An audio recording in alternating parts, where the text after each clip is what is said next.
any type of a problem in the environment, any type of an imbalance in the environment, any type of a protuberance in the environment is essentially caused by the so-called human beings, if at all they are human.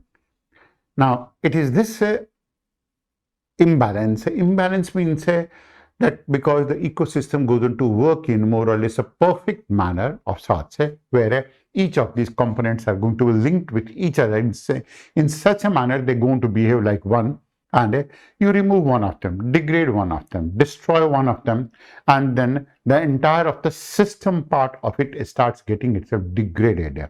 And because it goes on to the quality starts becoming low, it's called as an imbalance. Imbalance largely because it starts behaving in an erratic manner. Just increase the temperature. And you may have seen it, if at all, global warming is taking place. That if some of these type of imbalances that are taking place, it is seen to be believed and felt to be believed, you must have observed it, that increasing the temperature is going to be causing so much amount of a change that is taking place all in the environment.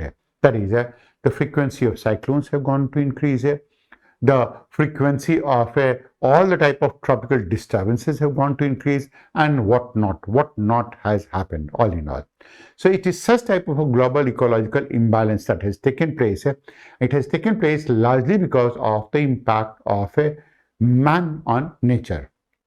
That is, human beings on nature. And why is it that human beings can go to be having an impact on nature? This is largely because as far as the environment is concerned, no one knows it better than that of nature itself, as far as the environment is concerned. And that is following the law, nature knows best.